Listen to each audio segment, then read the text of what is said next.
Hello students, good afternoon. Today we are starting multiple choice questions and like a true and false, agree or disagree, means objective type question from the chapter number 5 government textbook FYJC Commerce Department.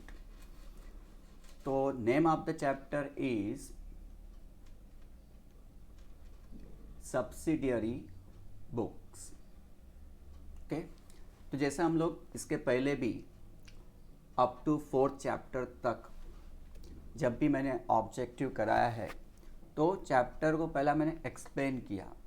इससे क्या होगा कि आपका जो objective करने का जो वे है बहुत सिंपल हो जाता है। जो ऑब्जेक्टिव आपके सामने उसका तो आप आंसर दे ही पाओगे, इसके अलावा भी कुछ और ऑब्जेक्टिव्स आ जाते हैं इस चैप्टर से तो भी आप उसे कर सकते हो। तो सेम इस चैप्टर में भी हम क्या करेंगे, पहला बहुत छोटी छोटी जो चीज़ें हैं उसे मैं एक्सप्लेन कर लूँगा शॉर्ट में, फिर हम लोग ऑब्जेक्टिव पे जाएंगे। अब ये सब्सिडरी बुक होता क्या है? सब्सिडरी बुक को बोलते हैं sub division of journal. Sub division of journal.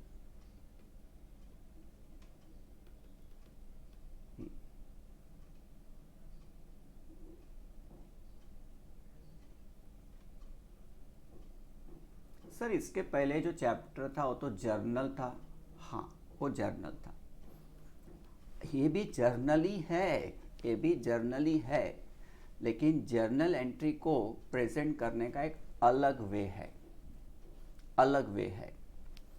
मतलब आप ये बोल सकते हो सर कि ये जर्नल एंट्री है। हाँ, ये जर्नल एंट्री है, लेकिन इसको हम लोग थोड़ा अलग वे में प्रेजेंट करेंगे, स्पेशलाइज्ड वे में प्रेजेंट करेंगे।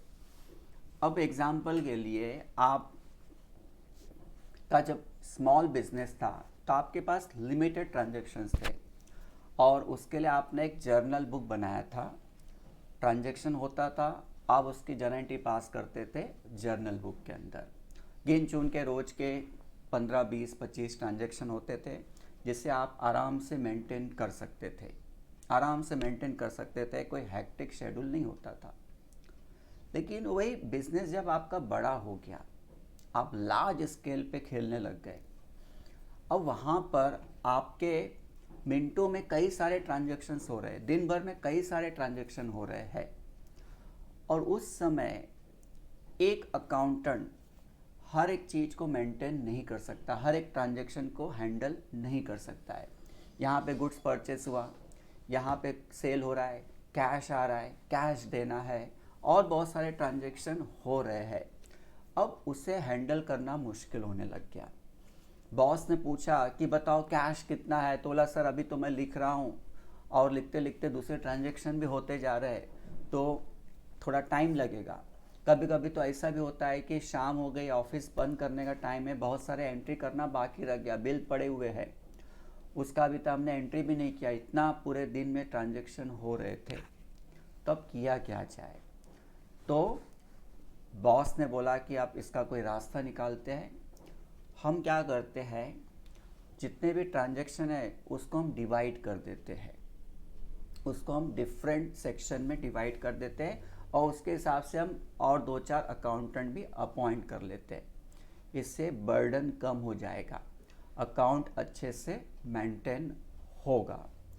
तो हुआ क्या, बॉस ने बोल दिया कि जो भी क्रेडिट ट्रांजैक्शन होगा, credit purchase of goods, credit sale of goods होगा, तो उसके लिए हम लोग परचेज बुक, सेल्स बुक अलग से मेंटेन कर देंगे। कैश ट्रांजैक्शन के लिए एक cash book, petty cash book बना देंगे, और बिल रिलेटेड कोई ट्रांजैक्शन है, बिल ड्रॉन और एक्सेप्टेड, उसके लिए बिल्स रिसीवेबल, बिल्स पेबल बना देंगे, और कुछ बच जाता है तो उसके लिए और भी अकाउंट्स बन जाएंगे, जर्नल प्रॉपर करके एक अकाउंट बना देते हैं। तो इसका मतलब हमने क्या किया, जर्नल को डिवाइड कर दिया, इसलिए बोलते हैं सब डिवीज़न ऑफ जर्नल।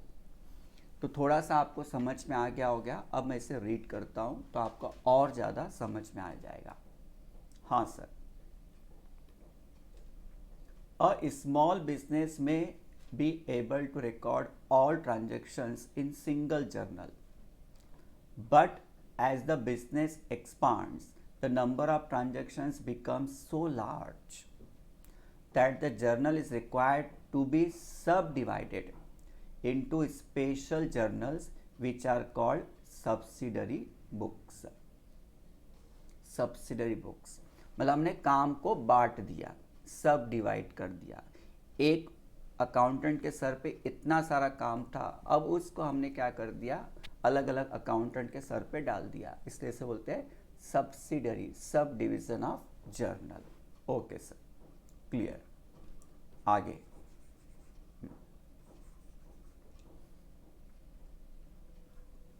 तो on the basis of natures, okay, we divide the transactions and accordingly we prepare the different accounts या books। जैसा अगर आपका कैश ट्रांजैक्शन है, कैश मतलब चेक से भी चलता है, कैश ट्रांजैक्शन है, तो उसके लिए हम लोग क्या करेंगे, कैश बुक बनाएंगे। कैश बुक बनाएंगे, कैश बुक के अंदर हम देखेंगे पेटी cash book, double column cash book, simple column cash book, या खाली चेक से ही ट्रांजैक्शन हो रहा है। जैसा एक्सपोर्ट इंपोर्ट में मेनली चेक से ही होता है ट्रांजैक्शन, बहुत सारे बिजनेस आजकल चेक से ही ट्रांजैक्शन करते हैं, तो बैंक बुक बन जाएगा। तो एक क्लियर हो रहा है कि कैश और बैंक को मेंटेन करने के लिए हम कैश बुक या बैंक बुक बनाएंगे, ठीक है। वहीं पे क्रेडिट ट्रांजैक्शन है, लेकिन यहाँ पे क्रेडिट ट्रांजैक्शन मतलब क्रेडिट ट्रांजैक्शन ऑफ गुड्स, हाँ, जिसमें हम डील कर रहे हैं। जैसा हमारा क्लोथ का बिजनेस है तो क्रेडिट परचेज ऑफ क्लोथ और क्रेडिट सेल ऑफ गुड्स, उसकी बात कर रहे हैं, क्लोथ। तो उसके लिए हम लोग क्या करेंगे, परचेस किया तो परचेस बुक में, और परचेस रिटर्न हो गया तो परचेस रिटर्न बुक में। सेल किया, sale of goods on credit, और रिटर्न हो गया तो सेल्स रिटर्न बुक बना लेते हैं। फिर बिल से रिलेटेड ट्रांजैक्शन है। कई जगह पर आजकल क्या होता है कि for a proof evidence we draw the bill, bills receivable, bills payable, तो उसके लिए अकाउंट बन जाता है बिल्स रिसीवेबल, बिल्स पेएबल। एक तो हमको जब आगे SYJC में जाएंगे तब सीखना है। और इसके अलावा कोई एंट्री बच गई या आप भूल गए या आपसे कोई मिस्टेक हो गया, rectification, opening entries, closing entries, adjusting entries, credit sale of assets, credit purchase of assets, तो उसके लिए अदर्स को बोलेंगे जर्नल प्रॉपर बना लेते हैं। तो आपने क्या क्या देखा, सबसे पहले आपने देखा कैश से रिलेटेड, क्रेडिट ट्रांजैक्शन, बिल से रिलेटेड, और उसके बाद में अदर्स बचे कुछ। तो ये सब बुक्स हम मेंटेन करते हैं। ओके सर,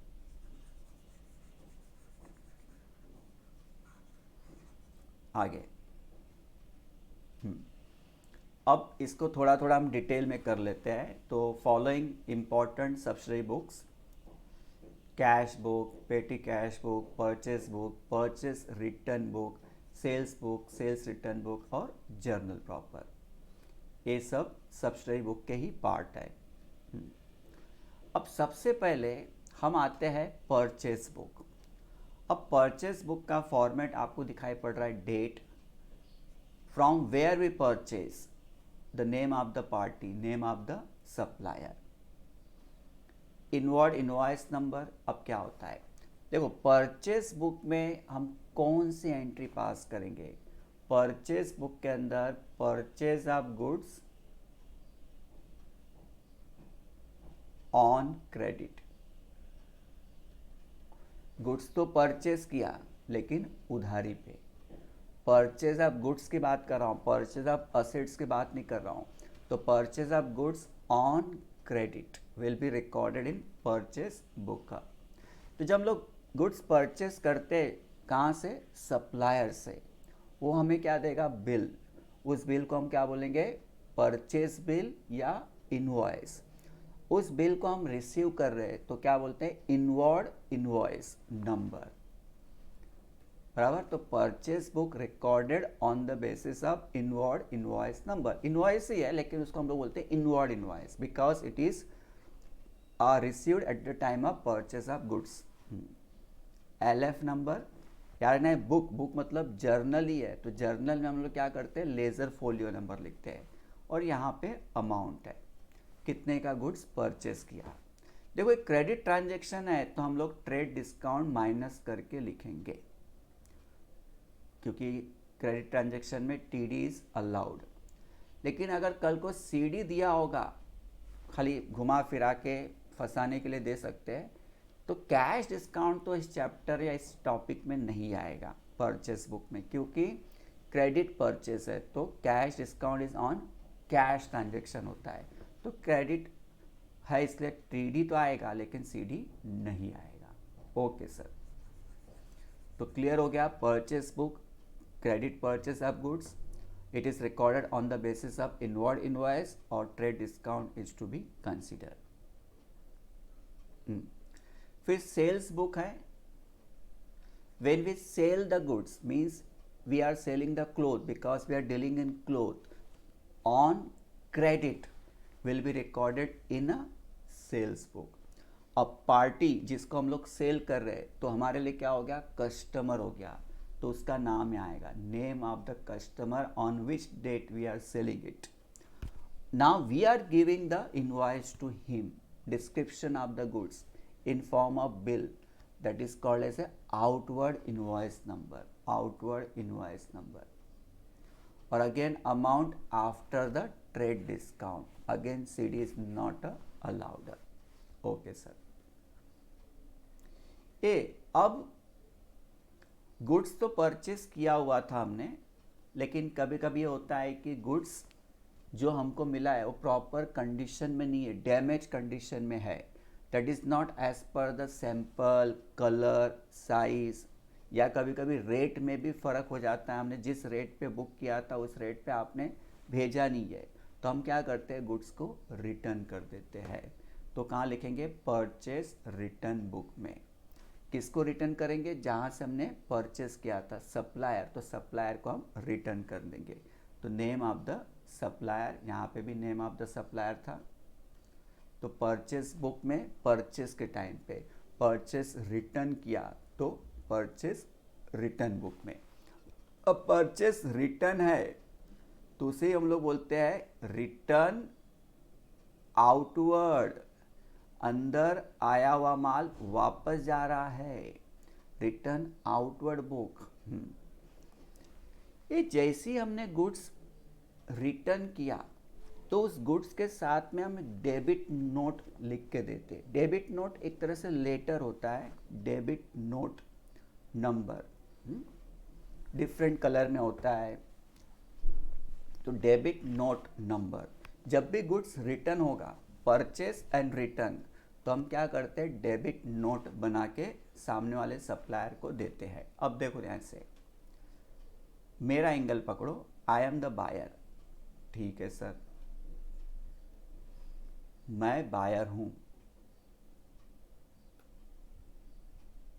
कुछ दिन पहले मैंने गुड्स परचेस किया था।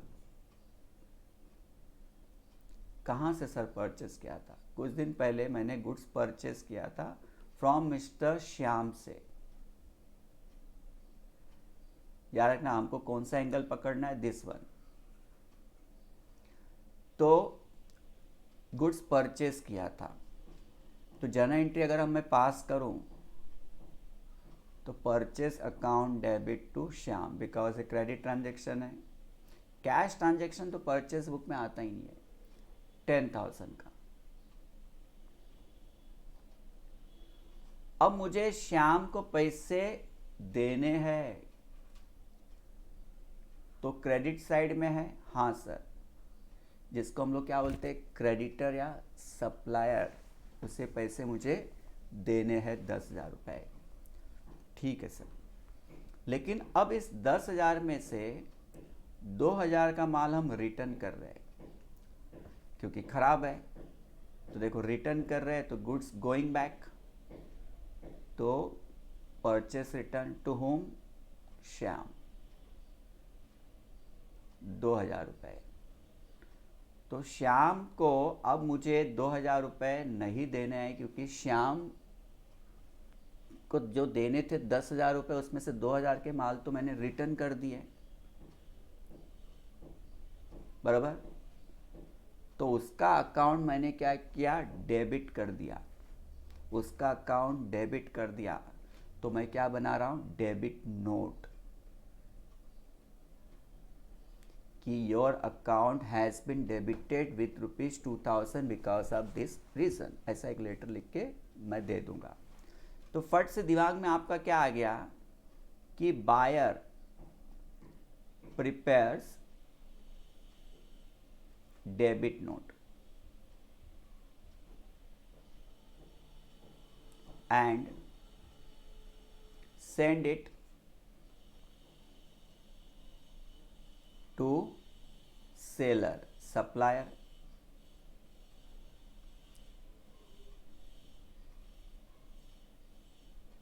send it to seller, इस तरह से। तो ये याद रखो। तो परचेस रिटर्न के टाइम पे डेबिट नोट बनता है। तो debit note prepare by the buyer and send it to seller. ये कब होता है, जब हम लोग परचेस रिटर्न की बात करते हैं।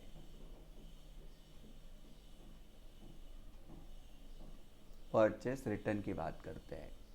जैसे ही मैंने सप्लायर को डेबिट नोट भेजा, गुड्स रिटर्न किया, तो उसको एक्नॉलेज करेगा और हमको क्या करेगा, हमको क्रेडिट नोट भेज देगा, हमको क्रेडिट नोट भेज देगा, credit note.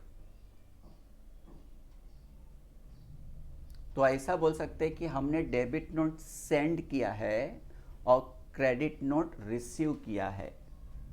Debit note sent और क्रेडिट नोट रिसीव्ड।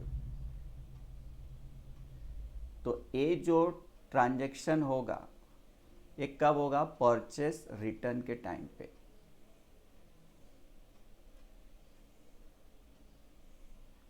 तो debit note prepare by buyer and send it to the seller. For that seller send the, मतलब given to the buyer a credit note. तो जब भी sum में लिखा है debit note sent purchase return book में, credit note received purchase return book ही हुआ हो। बहुत लोग गलती कर देते, क्रेडिट नोट देखते ही सेल्स रिटर्न में चले जाते। नहीं भाई, आप ध्यान दो सेंटेंस पे। डेबिट नोट सेंट और credit note received, that is the same thing. चलो, ये तो मैंने किसके बारे में बता दिया आपको, परचेस रिटर्न के बारे में एक्सप्लेन कर दिया। हाँ सर, मजा आ गया। वैसे जब मैं सेल करता हूँ तो सेल्स बुक में लिखता हूँ। हाँ सर, सेल्स बुक में ही लिखोगे आप। लेकिन ऐसा हो सकता है ना कि माल बेचा और कुछ खराबी निकल गई, तो सामने वाला हमको रिटर्न कर देगा। तो देखो, जब मैं सेल्स करता हूँ, सेल्स, तो एंट्री क्या होता है, गुड्स गोइंग आउट। हाँ sir. To whom we sold it, mister लिख देता हूँ मैं, मोहन। ओके सर, मोहन को आपने बेचा है।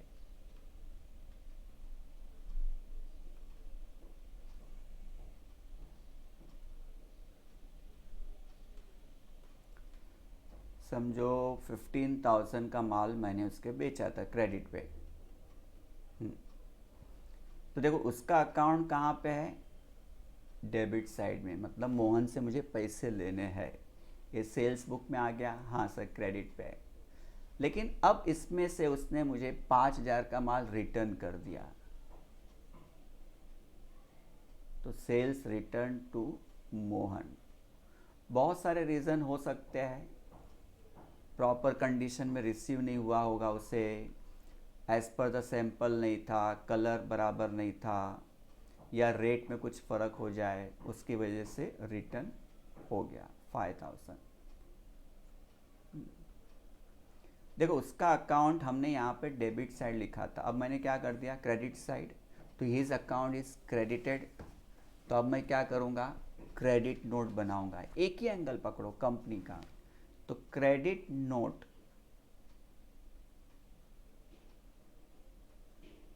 सही कि नहीं, प्रिपेयर्स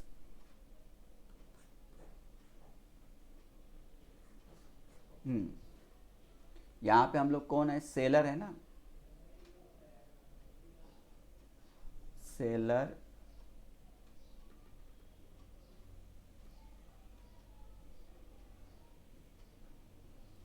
prepares credit note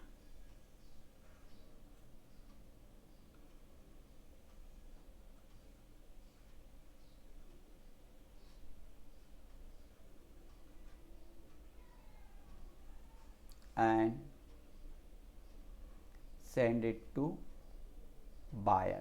सामने वाला पार्टी क्या हो गया, बायर हो गया, और बायर हमको क्या देगा,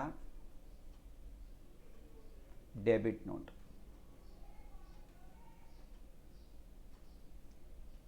डेबिट नोट,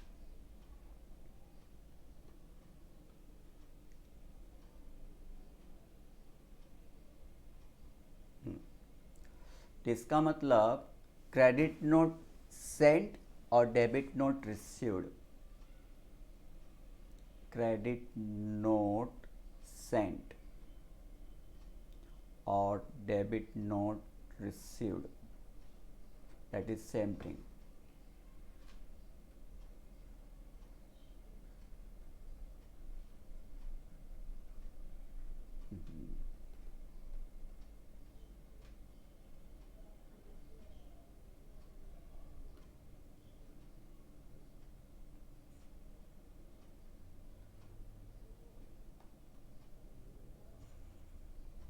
चलो ये हो गया आपका purchase book. Purchase return book को रिटर्न आउटवर्ड बोलते हैं, सेल्स बुक और सेल्स रिटर्न बुक को रिटर्न इनवर्ड बोलते हैं। वो भी लिख देता हूँ यहाँ पर, याद रहेगा आपको।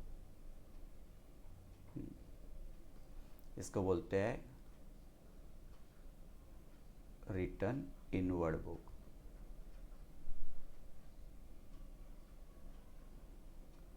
Okay sir. Purchase book inward invoice number, purchase return book debit note number, sales book outward invoice number, sales return book credit note number. Okay sir. ये तो credit transaction, purchase of goods on credit, sale of goods on credit के लिए ये 4 book बनते हैं। अब जब हम लोग कैश ट्रांजैक्शन है, बराबर, कैश ट्रांजैक्शन है, goods sold on cash, goods purchase on cash, cash payment है, कैश रिसीव्ड है फॉर एनी इनकम और एक्सपेंसेस, मतलब चेक भी उसमें आ गया। तो उसके लिए हम लोग क्या बोलते हैं, सिंपल कैश बुक बनाते हैं। जैसे आपका छोटा बिजनेस है, आप चेक में डील नहीं करते, जैसे कि भी छोटे दुकान वाले हो गए, स्टेशनरी वाले हो गए, पान पट्टी वाले हो गए, वड़ा पाव वाला हो गया, तो ये कैश बुक बनाते हैं, सिंपल कैश बुक, जिनका मोस्टली कोई अकाउंट नहीं है, चेक में वो लोग डील करते ही नहीं है, बराबर। ठीक है, आजकल लोग ने आजकल जी पे आ गया, ये सब आ गया, तो बैंक कॉलम भी बनाना पड़ता, लेकिन सिंपल कैश बुक की जब बात करते हैं तो ओनली कैश। तब कैश बुक को आप देखो तो ये लेज़र अकाउंट की तरह ही होता है। तो आप देखो इतना पार्ट जो है आपका लेफ्ट हैंड साइड, जिसे हम लोग बोलते हैं डेबिट साइड, बहुत लोग इसे बोलते हैं रिसिप्ट साइड, पैसा आया, left hand side, left hand side. वही राइट हैंड साइड, जब मैं बोलूँगा राइट हैंड साइड, बराबर, जिसे बोलते हैं पेमेंट, क्रेडिट साइड, पैसा गया, बराबर। रिसिप्ट, पैसा मिलने पे हम क्या बनाते हैं, रिसिप्ट बनाते हैं, तो रिसिप्ट नंबर। और जब पैसा देते हैं तो सामने वाला हमको बिल देता है, या कभी कभी हम लोग वाउचर बना के देते हैं, पेमेंट वाउचर, तो वाउचर नंबर। अगेन ये बुक है, दिस इज जर्नल, तो we have to write the LF। इस तरह से कैश बुक जो होता है उसका जब टोटल करते हैं तो हमेशा उसका रिसिट साइड ही बड़ा होगा, always it shows the debit balance, मतलब डेबिट साइड ही मोर होगा, ये याद रखना है। तो बैलेंस कहाँ पे आएगा, क्रेडिट साइड में आएगा, क्योंकि कैश नेगेटिव नहीं हो सकता है, पॉजिटिव होगा या तो ज़ीरो होगा, इसलिए simple cash book always show the debit balance, इस तरह से। फिर धीरे धीरे बिजनेस बड़ा हो जाता है जहाँ पे कैश के साथ साथ में बैंकिंग ट्रांजैक्शन भी होते हैं, चेक से पैसा लेना, चेक से पैसा देना। तो हम क्या करते हैं, कैश बुक के अंदर एक एक्स्ट्रा कॉलम बना देते हैं बैंक का, तो कैश और बैंक ऐसे दो कॉलम हो गए, इसलिए इसे बोलते हैं double column cash book, double column cash book. तो देखो रूलिंग वही है, कैश के साथ में बैंक आ गया, कैश के साथ में बैंक आ गया, बाकी वही है, left hand side receipt side, right hand side payment side, इस तरह से। रिसिप्ट नंबर, वाउचर नंबर, पैसा आया पैसा गया। तो लेफ्ट हैंड साइड में जब हम लोग ओपनिंग बैलेंस लेते हैं तो लिखते हैं तो टू बैलेंस ब्रॉट डाउन होगा, कैश में समझो 10,000 है और बैंक में है समझो 50,000। तो कैश तो पॉजिटिव बैलेंस ही होगा, डेबिट साइड में बैलेंस लिख रहे हैं, बैंक डेबिट साइड में बैलेंस लिख रहे हैं तो पॉजिटिव है। कल को उल्टा हो गया, बैंक में हमारा नेगेटिव बैलेंस है जिसे बोलते हैं ओवरड्राफ्ट, तो यहाँ पे लिखेंगे बाय बैलेंस BD, ये यहाँ पर आ जाएगा 50,000। तो इसका मतलब cash always show the debit balance, लेकिन बैंक में चांसेस दोनों है। अगर डेबिट बैलेंस है इसका मतलब ही पॉजिटिव बैलेंस है जिसको बोलते हैं बैंक बैलेंस है, और कल को बैंक का क्रेडिट बैलेंस हो गया तो नेगेटिव हो गया, नेगेटिव को ही हम लोग क्या बोलते हैं, बैंक ओवरड्राफ्ट, बैंक ओवरड्राफ्ट। ठीक है, अब यहाँ पे जब भी हमको चेक रिसीव करेंगे या कैश रिसीव करेंगे कहाँ लिखेंगे, रिसीट साइड, और पेमेंट करेंगे तो कहाँ लिखेंगे, पेमेंट साइड। कैश बुक में एक होता है Contra entry. Contra entry, Contra entry क्या होता है कि प्लेस चेंज करना। मेरे पास पैसा था ऑफिस में, उस पैसे को मैंने बैंक में डिपॉजिट कर दिया, तो कैश कम हो रहा है लेकिन बैंक बैलेंस ऊपर जा रहा है, तो दोनों का टोटल करेंगे तो उतना ही होगा। मेरे पास 10,000 10,000 दोनों जगह पे थे, कैश भी 10 था ऑफिस में और बैंक में भी 10,000 था। अब मैंने कैश में से 2,000 निकाल के बैंक में जमा कर दिया, तो कैश 8 हो गया और बैंक 12 हो गए, टोटल करो 20,000 ही है, पहले 10 था 20, अभी भी 20 है, तो उसे बोलते हैं कॉन्ट्रा एंट्री। जब भी आप कॉन्ट्रा एंट्री करोगे तो दोनों साइड लिखोगे, रिसीट साइड भी लिखोगे और पेमेंट साइड लिखोगे, और LF में क्या लिख देते हैं, CC, that is contra entry. Cash deposited into bank, cash withdrawn from the bank for office use, cheque received earlier deposited now, ये 3 टाइप का कॉन्ट्रा एंट्री होता है, that we record both the side. देखो जब हम लोग bank में account खोलने की बात करते हैं तो सेविंग अकाउंट खोल सकते हैं, करंट अकाउंट खोल सकते हैं, फिक्स डिपॉजिट होता है, और एक होता है RD, रिकरिंग डिपॉजिट होता है। लेकिन बिजनेसमैन कौन सा अकाउंट प्रेफर करता है, करंट अकाउंट, क्योंकि करंट अकाउंट में कोई रेस्ट्रिक्शन नहीं, आप पैसा डालते जाओ और जितना पैसा कभी भी आप निकाल सकते हो। लेकिन सेविंग अकाउंट में पैसा डालते जाओ लेकिन पैसा निकालते समय रेस्ट्रिक्शन होता है, और बिजनेसमैन को रेस्ट्रिक्शन अगर कर दे तो उनका बिजनेस का प्रॉब्लम हो सकता है। किसी को अचानक ज़्यादा पैसा देने की बारी आ गई और हमारे पास पैसा होने के बावजूद भी विड्रॉ नहीं कर पा रहे क्योंकि हमारा सेविंग अकाउंट है, इसलिए बिजनेसमैन को प्रेफरेबल होता है करंट अकाउंट। अब करंट अकाउंट जब खोलते हैं तो at the same time current account holder को एक फैसिलिटी मिलता है, overdraft facility. Bank overdraft facility खाली करंट अकाउंट होल्डर को ही मिलता है, वो अपने अकाउंट से ज़्यादा पैसा विड्रॉ कर सकता है पर्टिकुलर टाइम के लिए, लेकिन ये बिजनेसमैन के लिए ही फैसिलिटी अवेलेबल है। अब बड़ा बिजनेस हो गया है, कैश ट्रांजैक्शन हो रहा है, हेड कैशियर को हमने बैठा दिया, कैश का जो भी है उसके सर पे डाल दिया, लेकिन बहुत सारे छोटे छोटे एक्सपेंस भी होते हैं, पेन खरीदना है, बुक्स परचेस करना है, रिपेयरिंग है, कारपेंटर को पैसा देना है, तो हेड कैशियर डिस्टर्ब हो जाता है, छोटे छोटे खर्चे को का भी हिसाब रखना और बड़े बड़े खर्चों का हिसाब रखना। इसलिए हेड कैशियर क्या करता है, अपने नीचे एक पेटी कैशियर को रख देता है कि भाई छोटे मोटे खर्च तू देखा कर, मेरे पास मत भेजा कर, बहुत ज़्यादा बर्डन है। तो उसके लिए वो क्या करता है, हेड कैशियर 2-3 हज़ार रुपये या स्टार्टिंग में 5 हज़ार रुपये महीने के शुरू में पेटी कैशियर को दे देता है कि भाई छोटे छोटे खर्चे होंगे तू हैंडल कर। रिपेयरिंग किया, ट्यूबलाइट ख़राब हो गया, स्टेशनरी है, बुक्स परचेस करना है, पेन ख़त्म हो गया है, इंक ख़त्म हो गया, स्टेपलर नहीं है, छोटे छोटे कुछ आपको टेबल परचेस करने हैं, किसी को लोन देना है 500-600 रुपये, तो आप उसको हैंडल करो। तो head cashier cash book maintain कर दिया, और उसके नीचे जो स्मॉल कैशियर है, पेटी कैशियर है, वो स्मॉल एक्सपेंस को हैंडल करने के लिए रख दिया।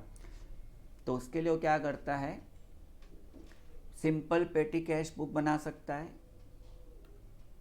देखो सिंपल पेटी कैश बुक जिसके अंदर अमाउंट के लिए एक ही कॉलम होता है। लेकिन ज़्यादा करके पेटी कैशियर क्या करता है, एनालिटिकल पेटी कैश बुक बनाता है। एनालिटिकल पेटी कैश बुक वो क्या करता है, छोटे छोटे जितने भी डिफरेंट एक्सपेंस होता है वो सब के लिए कॉलम बना देता है। इससे ये मालूम पड़ जाता है कि कहाँ पे कितने खर्च हुए। प्रिंटिंग एंड स्टेशनरी का कॉलम बना दिया, ट्रैवलिंग एक्सपेंस का कॉलम बना दिया, टेलीफोन एक्सपेंस का बना दिया, इलेक्ट्रिसिटी बिल का, प्लस कोई छोटे मोटे असेट्स या किसी को लोन दे दिया तो उसके लिए लेज़र बना दिया। तो मेनली जो पेटी कैश बुक में लेज़र बनता है वो रियल अकाउंट और पर्सनल अकाउंट के लिए बनता है, और एक्सपेंस के लिए आपने बनाई है इस तरह से। ये हो गया आपका पेटी कैश बुक। तो सिंपल पेटी कैश बुक या एनालिटिकल पेटी कैश बुक बन जाता है। अब आपने देखा कि क्रेडिट ट्रांजैक्शन के लिए आपने परचेस बुक, सेल्स बुक बना दिया, कैश ट्रांजैक्शन के लिए cash book, petty cash book बना दिया। उसके अलावा कुछ ट्रांजैक्शन ऐसे होते हैं जो दोनों में तो नहीं आते, फिर कहाँ लिखेंगे, तो उसे हम लोग लिखते हैं जर्नल प्रॉपर में। अब जर्नल प्रॉपर में क्या लिखते हैं, ओपनिंग एंट्रीज, लास्ट ईयर के जितने भी बैलेंस है असेट्स और लायबिलिटी को, उसको नेक्स्ट ईयर में क्रेडिट फॉरवर्ड करते हैं तो उसकी जर्नल एंट्री जो पास होती है ओपनिंग एंट्रीज जर्नल प्रॉपर में आएगा। कुछ एडजस्टिंग एंट्रीज है, जैसे कि साल ख़त्म हो गया और हमने देखा कि यार ये एडजस्टमेंट करना बाकी रह गया है, तो एडजस्टिंग एंट्रीज होता है, डेप्रिसिएशन, क्लोजिंग स्टॉक, इतना मैं डिटेल में नहीं जाऊंगा, वो आगे चल के चैप्टर आता रहेगा। उसकी जर्नल एंट्री जर्नल प्रॉपर में होगा। रेक्टिफिकेशन एंट्रीज जो आपको चैप्टर है, कुछ मिस्टेक हो गया उसको रेक्टिफाई करना है, उसकी एंट्री जर्नल प्रॉपर में लिखेंगे। ट्रांसफ़र एंट्रीज है, जैसे कि आपका कुछ एक्सपेंस है, इनकम, उसको आपको ट्रेडिंग अकाउंट में ट्रांसफ़र करना है, प्रॉफिट एंड लॉस अकाउंट में ट्रांसफ़र करना है, कुछ प्रॉफिट को आप रिजर्व में ट्रांसफ़र करते हो, कैपिटल में ट्रांसफ़र करते हो, ये सब के लिए आप क्या करते हो, ट्रांसफ़र एंट्रीज है, वो भी कहाँ लिखोगे, जर्नल प्रॉपर में। फिर purchase of assets on credit, purchase of goods तो परचेज बुक में, purchase of assets on credit, sale of assets on credit journal proper, goods withdrawn by the proprietor for personal use, ये adjusting entries है। Bad debts हो गया, loss of goods by fire हो गया, stolen या damage in transit हो गया, goods distributed as a free sample या चैरिटी को दिया, या डिस्काउंट रिसीव्ड या अलाउड, ये सब कहाँ जाएगा आपका जर्नल प्रॉपर में। जर्नल प्रॉपर की जो लाइनिंग या रूलिंग है सेम योर जर्नल एंट्री की तरह ही है। तो इस तरह से आप देखते हो कि सब्सिडरी बुक क्यों होता है, क्या क्या बनाना पड़ता है, उसमें क्या क्या लिखना पड़ता है, मैंने आपको डिटेल में बता दिया। अब फटाफट मैं ऑब्जेक्टिव पढ़ते जाऊंगा जिसका आंसर आपको खुद आने लग जाएगा, मुझे ज़्यादा कुछ बोलने की ज़रूरत नहीं पड़ेगी। हाँ सर, मज़ा आ गया, मज़ा आ गया, मज़ा तो आना ही चाहिए। चलो Give word or term or phrase for each of the following statements. First, a person who maintain the petty cash book, petty cashier. Petty cashier.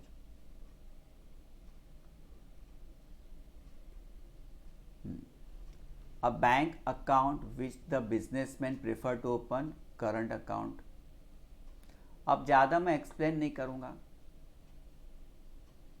पेटी cash book in which the payment side is rule in suitable column. अभी बताया analytical पेटी cash book. Analytical पेटी cash book.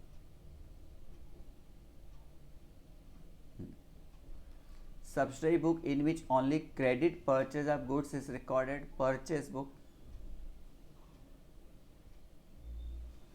Subsidiary book in which return of goods sold on credit is recorded, sales return book. Goods sold return है तो sales return book या return inward.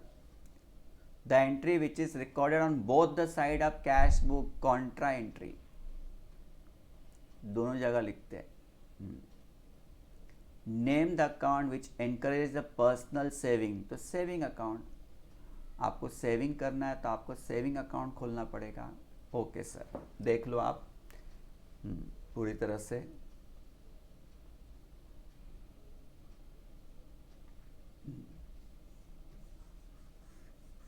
Next,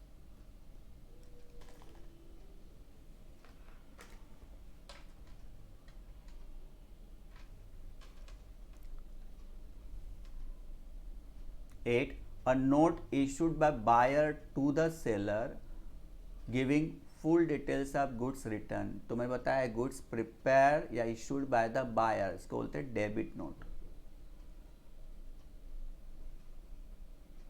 तो debit note sent है यहाँ पर.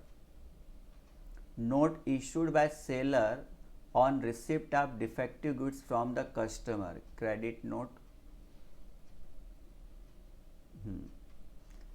Seller क्या बनाता है? Credit note. Name the account, bank account on which overdraft facility is given to the account holder, current account.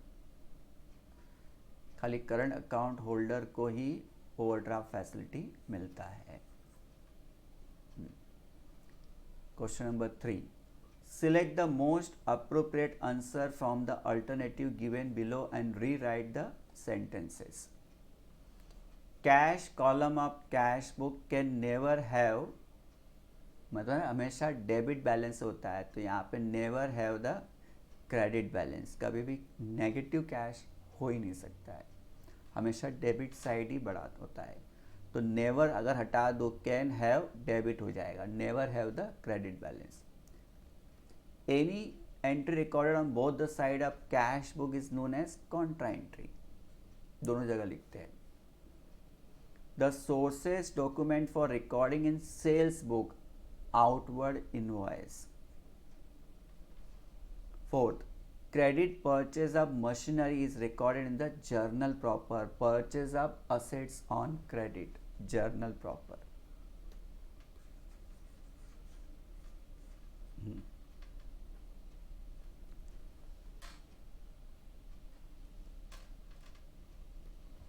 Sub division of journal is known as subsidiary book. Subdivision of journal. देखो कितना फटाफट आ रहा है आपको. Additional cash introduce in business is recorded in, obvious है कि cash है ना, तो कैश बुक में ही आएगा. Next 7, entry for bad debts is recorded in journal proper. Adjustment है, adjusting entries, bad debts. Sales book, purchase book और कैश बुक में तो आएगा ही नहीं. आप भी क्रॉस चेक भी कर सकते हैं. Direct deposit made by customer into our bank is recorded in dash side of the cash book. चाहे मैं पैसा जमा करूं या मैं अपने किसी आदमी को भेजूं या कोई मेरा अकाउंट नंबर लेके जाए, वो मेरे अकाउंट में डिपॉजिट करे, इन सब केसेस में पैसा तो मेरे अकाउंट में आएगा ही ना, तो रिसिप्ट होगा ना वो. Receipt side of the cash book. The person who draws the cheque and sign on it, it is drawer. अब देखो ध्यान से, चेक जब बनता है, बराबर, जो चेक बनाता है उसको बोलते हैं हम लोग ड्रॉवर, और जो पैसे देता है उस चेक का मतलब बैंक हो गया ड्रॉवी, और जो पैसा रिसीव करता है उसे हम लोग क्या बोलते हैं, पेइंग। एग्जाम्पल के लिए देखो, मैं यहाँ पे खड़ा हूँ, आप यहाँ पे खड़े हैं, और बैंक यहाँ पर है, 3 पार्टीज। मुझे आपको 15,000 रुपये देने हैं, तो मैंने चेक बना के आपको दे दिया, लेकिन पैसा आपको कौन देगा, बैंक देगा ना आपको। तो यहाँ पे मन कौन हो, ड्रॉवर, बराबर, पैसा कौन देगा, बैंक, हो गया ड्रॉवी, और आपको पैसा मिलेगा तो यू आर द पेई। तो person who draws the cheque and sign on it, it is drawer.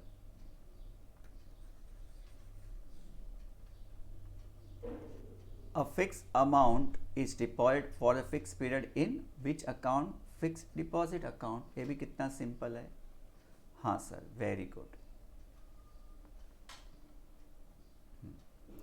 Next है, state whether the following statements are true or false with reason।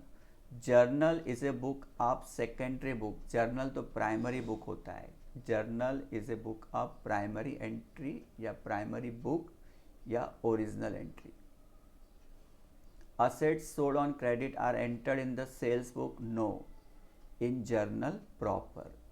Credit sale, credit purchase of goods होगा तो ही purchase book और sales में आता है, यहाँ पे असेट्स लिखा हुआ है, journal proper. Cash and credit purchase are entered in the purchase book, no, only credit purchase are entered in the purchase book.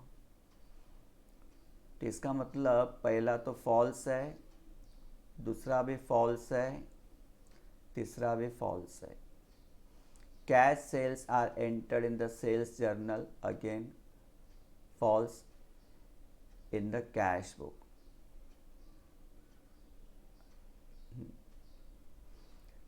Cash book records transaction relating to receipt and payment of cash, true, that is true।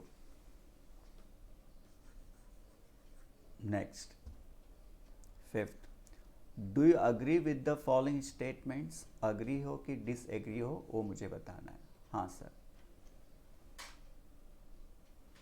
चलो क्या है, trade discount is recorded in cash book, no, disagree.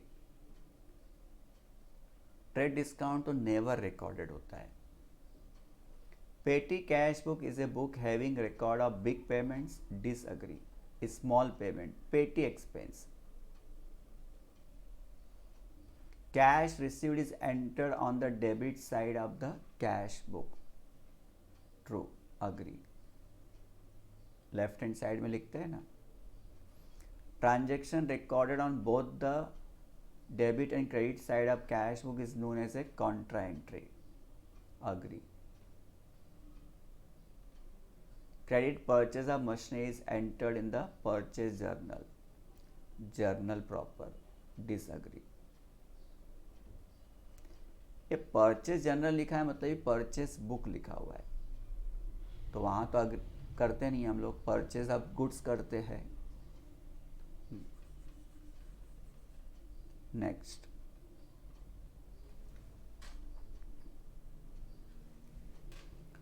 Complete the following sentence. Cash book is A dash journal. अरे भाई सीधा हिसाब है, cash book क्या आता है, सब्सिडियरी जर्नल। सब्सिडियरी बुक लिखो या subsidiary journal. In journal proper only dash discount is recorded, cash discount. Journal proper में कैश अलाउड या कैश रिसीव्ड रिकॉर्ड होता है। Return of goods purchase on credit to the supplier will be entered in purchase return journal या purchase return book. Assets sold on credit are recorded in journal proper. Double column cash book records transaction relating to cash and bank. Double column मतलब cash और bank column. Credit purchase of goods are recorded in purchase book. Cash book does not record the credit transaction. Credit balance shown by the bank column in the cash book overdraft हो गया. मैंने बताया था कि bank का अगर debit balance है तो बोलते हैं बैंक बैलेंस, और बैंक अगर क्रेडिट में चला गया तो उसको बोलते हैं ओवरड्राफ्ट. पेटी cash book is use for recording पेटी एक्सपेंस या small expenses. In purchase book goods purchase on dash are recorded. In purchase book goods purchased on credit are recorded.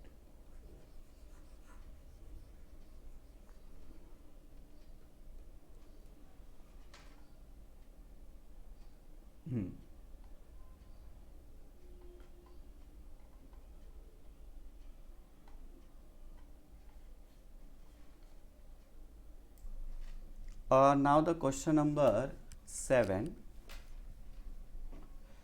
लिखा हुआ है, correct the following sentences and rewrite the same. Sentence को आपको फिर दोबारा लिखना पड़ेगा. लिखा हुआ है, cash purchase of goods are recorded in purchase book. Cash purchase of goods are recorded in cash book.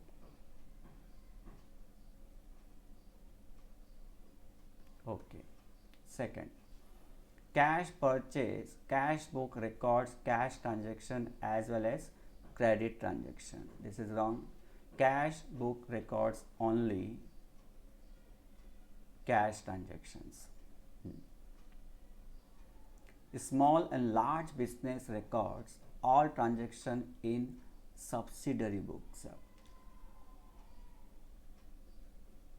Only large business records all transaction in subsidiary book. Small के लिए तो पॉसिबल नहीं कि इतने सारे अकाउंटेंट इतने सारे बुक्स बना सके.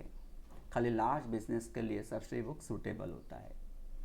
The person who maintains petty cash book is called chief cashier. Is called petty cashier. Is called petty cashier. Okay sir, that was number 7. Now the next question number 8. Calculate the following. Cash purchase 1,60,000 at 10% TD and 5% CD. What is the amount of net purchases? एक calculation है, आपने सिखाई है. तो हमारे पास 1,60,000 है, तो सबसे पहला ट्रेड डिस्काउंट आता है. ट्रेड डिस्काउंट है 10%. Very good sir.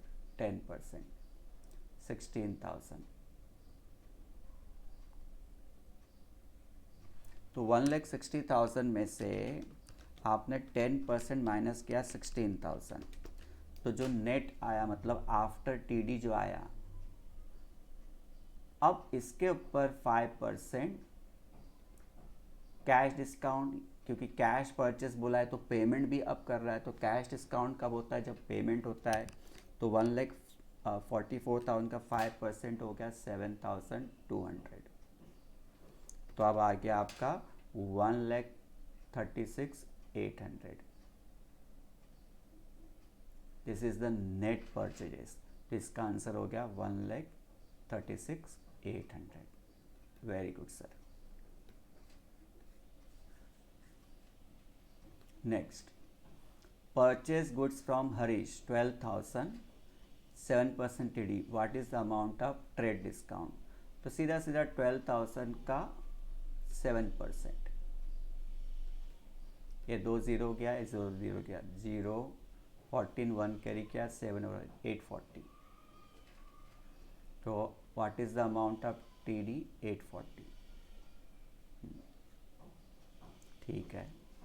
Sold 50 shirts at 300 per shirt, 40 trousers at 600 each. What is the amount of sales? तो ये डिस्क्रिप्शन दिया है. पहला है 50 शर्ट इंटू 300 पर शर्ट, तो ये हो गया आपका 15,000.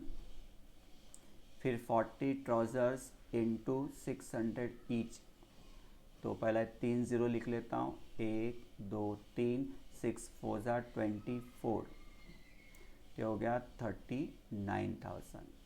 The amount of sales will be the 39,000.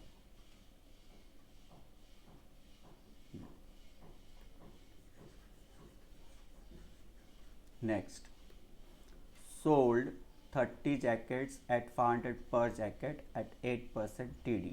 What is the amount of TD? पहला सेल्स निकाल लेंगे, कितना है 30 जैकेट्स इंटू 500, दैट इज़ 15,000. अब इसके ऊपर 8% TD, तो 15,000 का 8% निकाल लो. 8/100, ये 2 ज़ीरो गया 0. 8 25 40 का 4, 8 1 12, 1,200. इसका आंसर हो जाएगा TD. और TD माइनस करके अगर पूछता है तो 13,800 हो जाएगा.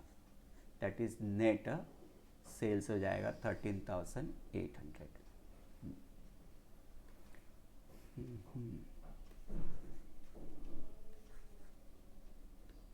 नेक्स्ट क्वेश्चन नंबर 9 करते हैं. Complete the following tables. Cash purchase plus credit purchase, तो क्या हो जाएगा टोटल परचेज. आपने कैश में परचेज किया और कैश क्रेडिट में परचेज किया, तो आपको टोटल परचेज मिल जाएगा. तो ध्यान से इस तरह से लिखता हूँ मैं आपको.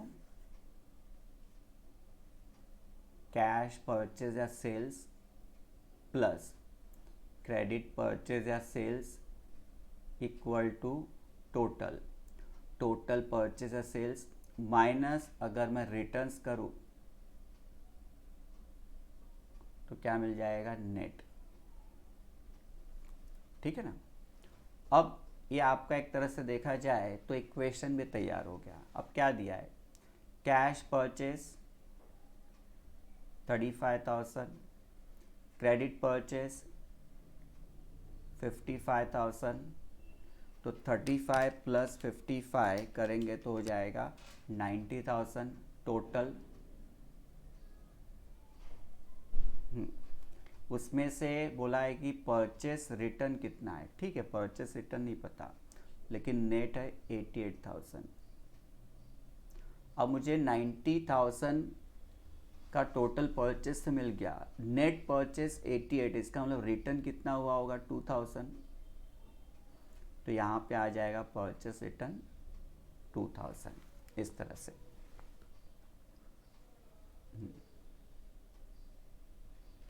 नेक्स्ट, कैश सेल्स पता नहीं है, चलो ठीक है. क्रेडिट सेल्स है 60,000, तो टोटल भी नहीं मालूम पड़ेगा. सेल्स रिटर्न है 3,000, हाँ सर. फिर उसके बाद में फाइनली जो सेल्स आ गया, एक्चुअली ये टोटल नहीं नेट सेल्स हो गया 1,02,000. तो 3,000 माइनस करके आया तो प्लस कर दो तो ये 1,05,000 हो जाएगा. 1,02,000 3,000 प्लस का 105 हो गया. तो 60,000 और ये अमाउंट ऐड करके 105 आया, तो 105 में से 60 माइनस कर दो तो कितना हो जाएगा 45,000. तो ये हो जाएगा आपका 45,000 कैश सेल्स. इस तरह से चाहे तो आप क्रॉस चेक कर सकते हो. 45 प्लस 60 105, उसमें से 3 माइनस कर दो तो 102. इस तरह से भी आप क्रॉस चेक कर सकते हो. Okay sir. Next, cash sales 90,000. Okay sir. Credit sales 1,10,000. ये हो गया आपका 2 lakhs। अब 16,000 आप माइनस कर दो return, 1,84,000। Very good, 1,84,000 total sales.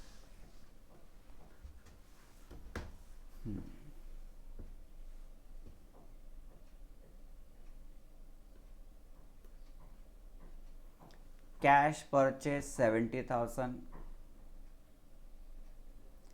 Credit purchase नहीं पता, तो टोटल भी नहीं पता, लेकिन ये लोगों ने ट्रेड डिस्काउंट दिया हुआ है, ट्रेड डिस्काउंट 18,000 है। ओके ठीक है, जो टोटल आएगा उसमें से रिटर्न की जगह पे टीडी लिख लेता हूँ 18,000, और नेट है 1,62,000। 162 में 18 प्लस कर दो तो 1,80,000 हो जाएगा। तो 1,80,000 में से 18,000 गया तो 162 तो आ ही गया, उल्टा हमने जब किया रिवर्स केस। अब 70 में क्या प्लस करूँ तो 180 आ जाएगा, तो इसमें से माइनस कर दो 1,10,000, 180 तो 110 हो गए। क्रॉस चेक करो, वो 70 प्लस 110, 180 में से 18 गया तो 162 हो गया। Very good.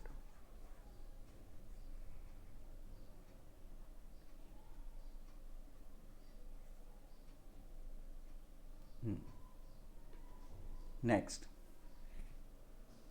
ओपनिंग कैश पता नहीं, 60,000 हमको मिला, तो ओपनिंग कैश और 60 मिला के टोटल कैश मेरे पास हो जाएगा।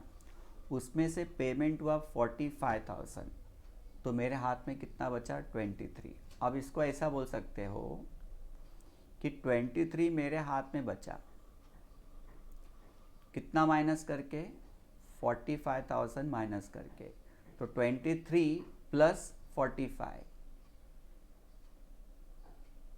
68,000 हो गया टोटल। इतना कैश मेरे पास था 68, उसमें से 45 माइनस कर तो 23। अब ओपनिंग बैलेंस मेरे पास नहीं पता, लेकिन कितने पैसे मिले 60,000 मिल गए, तो ओपनिंग बैलेंस कितना हो गया 8,000, क्योंकि 68 में से 60 गया तो कितना बच जाएगा 8,000। सर इसको थोड़ा सा और अच्छे से बताओ। ठीक है, और अच्छे से बताता हूँ मैं इसको।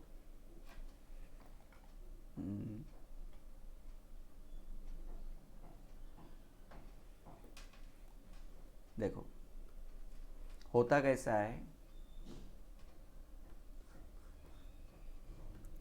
ओपनिंग कैश मतलब जो हमारे पास पहले से है, फिर हमको पैसे और मिलेंगे, तो पहले का पैसा और पैसा जब मिला तो हमारे पास टोटल कैश मिल हो जाएगा। हाँ, इसमें से हम पेमेंट करेंगे,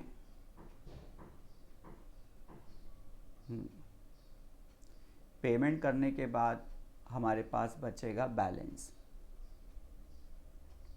इतना पैसा हमारे पास बैलेंस है। इस सब में बैलेंस कितना है 23,000 है ना, इस सब में बैलेंस था 23,000। पेमेंट कितना है 45,000, तो इसका मतलब 23 45 माइनस करके आया, तो इसको ऐड कर दो तो क्या हो जाएगा 68,000। मतलब 68 में से 45 गया तो 23 आ गया। ठीक है सर, अब मेरे पास ओपनिंग और रिसिप्ट मिला के 68 है, तो बोलता है 60,000 मिला है, तो ओपनिंग कितना हो गया 8,000, तो आपका आंसर हो गया 8,000। Next, cash sales 120, credit sale 140, तो कितना हो गया 260। अब यहाँ पे बोला है कि टोटल डेटर्स कितना है। डेटर्स का मतलब होता है क्रेडिट सेल्स, डेटर्स का मतलब होता है क्रेडिट सेल्स, तो क्रेडिट सेल्स कितना है 1,40,000 है।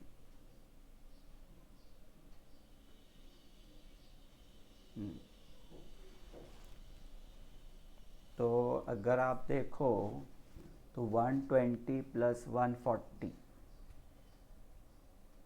तो हो गया 260 बराबर।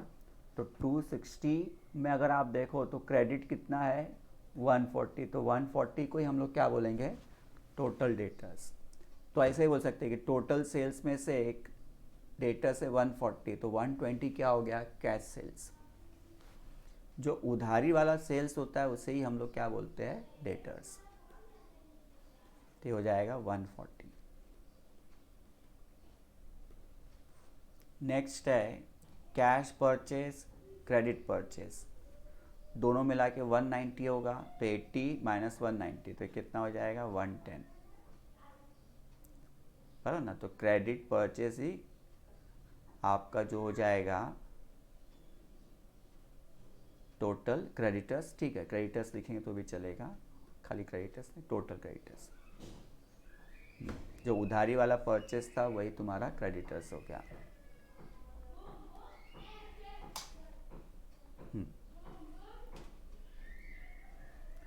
नेक्स्ट ओपनिंग कैश पेटी कैश 250 है, रिसीव्ड हुआ 1750 तो हो गया 2000।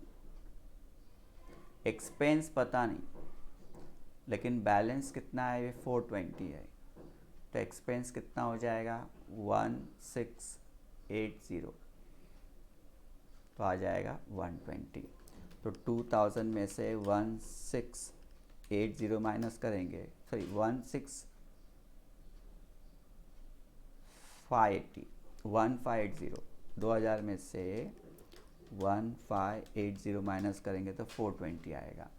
तो एक्सपेंस कितना हो जाएगा 1580 तो 420। ये भी कॉमन सेंस है कि 250 था, इतना आपको और पैसा मिला तो 2000 हो गए, उसमें से आपने कितना खर्चा किया कि 420 आएगा, तो 1580 ही। ओपनिंग पेटी कैश 400, फिर कितना मिला नहीं पता बराबर, तो टोटल भी नहीं मालूम, लेकिन आपने एक्सपेंस किया 1800, एक्सपेंस रिसीव्ड। अब आपके पास कितना है 250, तो नीचे से ऊपर जाओ 250 प्लस 1800 तो कितना हो जाएगा 2050, ये टोटल हो गया। ओपनिंग में आपको और कितना मिला कि 2050 हो गया, तो 1650, तो 1650 आपको मिला। क्रॉस चेक कर लेने का, 1650 प्लस 400 तो 2050 में से 1800 गया तो 250 बच जाएगा। नेक्स्ट ओपनिंग कैश बैलेंस पता नहीं,